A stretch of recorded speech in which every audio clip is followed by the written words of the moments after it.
ওকে বুঝতে পারছো? তাহলে আমরা আজকে কি শিখবো? ফালগ্রাম জিনিসটা বুঝবো। একটু সাইড দাও তো, আমরা একটু লিখি আগে। হ্যাঁ তো আমরা এখানে দেখি ফালগ্রাম জিনিসটা কি। আমরা এটা একটা লাগাই দাও, এখানে আমরা ফেজ দেব, ঠিক আছে? এই ফালগ্রাম হবে কি এই যে এই পাশে ঘর দিয়ে যে জিনিসটা আছে যে মারামারি যে জায়গা না সেটা আছে, এইটার নাম হচ্ছে ফালগ্রাম, ঠিক আছে? দেখো এখন দেখো সবাই বুঝতেছো? দেখো ফালগ্রাম দেখো জিনিসটা, এই যে এটা আছে এটা শক্ত দণ্ড মনে করো, এটা যত কাঠের গুঁড়ি, এটা দিয়ে কি করবো অন্য কোনো বস্তু একটা সবুজ অল্প বল করে করে কোনো ভারী কোনো জিনিসকে উপরে উঠাবো, বুঝতে পারছো? এখন তাহলে কি করতে হবে? আমাদের একটা ফালগ্রাম, ফালগ্রাম জিনিসটা কি সেটা বলতে হবে। যে জিনিসটাতে আমরা ঠেস দেবো, ধরো এই যে আমরা ঠেস দিয়ে আসি, এটা কি এই লাঠি দণ্ডটা কিসের উপর ঠেস দিয়েছি? আমরা এখানে একটা পেন্সিল।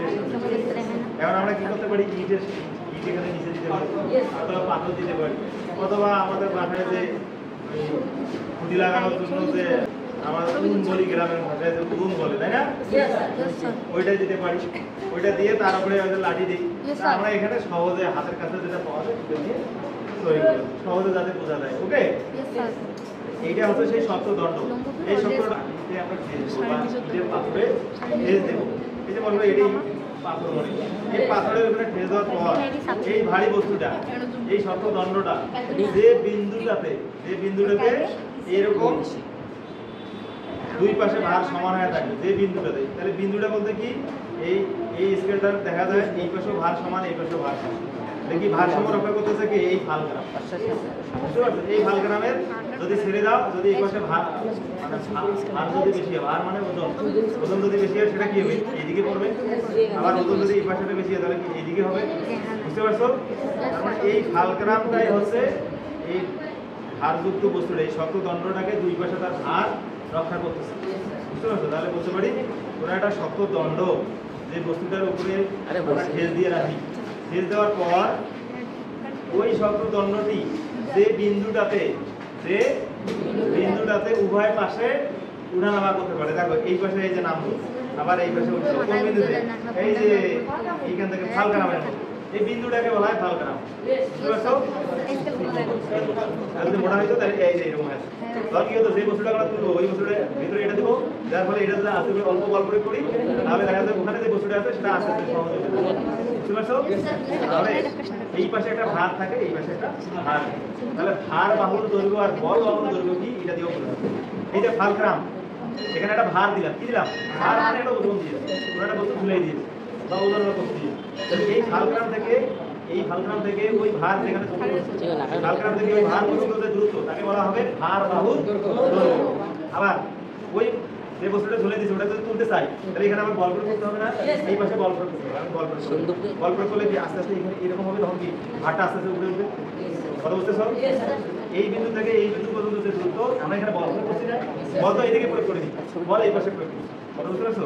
তাহলে এই ফালগ্রাম থেকে এই যে যেখানে আমি বল প্রয়োগ করছি এই পর্যন্ত দূরত্বকে বলা হবে বল বাহুর দৈর্ঘ্য। বল বাহুর বল যেদিকে প্রয়োগ করছি, ফালগ্রাম থেকে ওই বলের বল যেদিকে প্রয়োগ করছি ওই পর্যন্ত দূরত্বকে বলা হবে বল বাহুর দৈর্ঘ্য।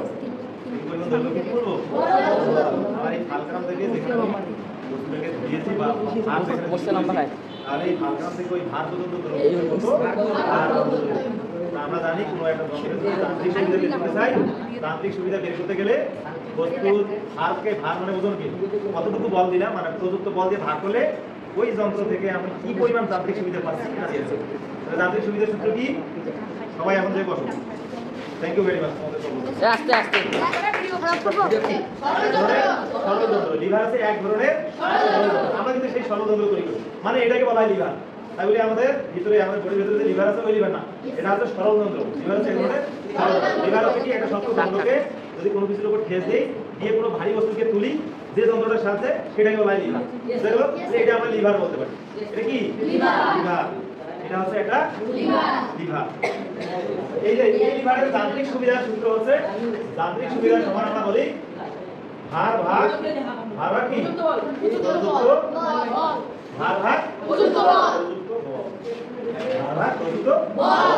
তাহলে আমরা তাদের সুবিধার সূত্র জানি ভার ভাগ এই ভারগ্রাম থেকে এদিকে একটু ভার দিচ্ছি, তাহলে এদিকে আছে ভার, এদিকে আছে কি বল, এদিকে ভার, এদিকে কি বল। তাহলে আমরা কি তাদের সুবিধার সমান ভার ভাগ প্রদত্ত বল। এটা সমান আমরা লিখতে পারি ভার এদিকে থাকলো, এদিকে হবে ভার, তাহলে এদিকে কি হচ্ছে ভার ভাগ প্রদত্ত বল। এদিকে লিখতে পারি এই পাশে হবে বল বাহু দৈর্ঘ্য, বল বাহু দৈর্ঘ্য মানে এই ভারগ্রাম থেকে যতটুকু দৈর্ঘ্য, এই বাহু দৈর্ঘ্য ভাগ, যদি আমরা এই বাহু দৈর্ঘ্য দেই তাহলে হবে ভার ভাগ প্রদত্ত বল। দাম দেখি বল বাহু দৈর্ঘ্য ভাগ ভার বাহু দৈর্ঘ্য। এবার দেখো তো আর গুণ যদি করি, আর গুণ বুঝো, আর গুণ মানে এই পাশে গুণ এই পাশে গুণ, আর গুণ মানে গুণের মতো, এই যে এই পাশে গুণ আর এই পাশে। তাহলে প্রদত্ত বল গুণন ভার বাহু দৈর্ঘ্য, ভার গুণন ভার বাহু দৈর্ঘ্য, তাই না? তাহলে আমরা সূত্র লিখতে পারি কি আবার ভার গুণন ভার বাহু দৈর্ঘ্য সমান হচ্ছে বল গুণন এই যে প্রদত্ত বল গুণন বল বাহু দৈর্ঘ্য।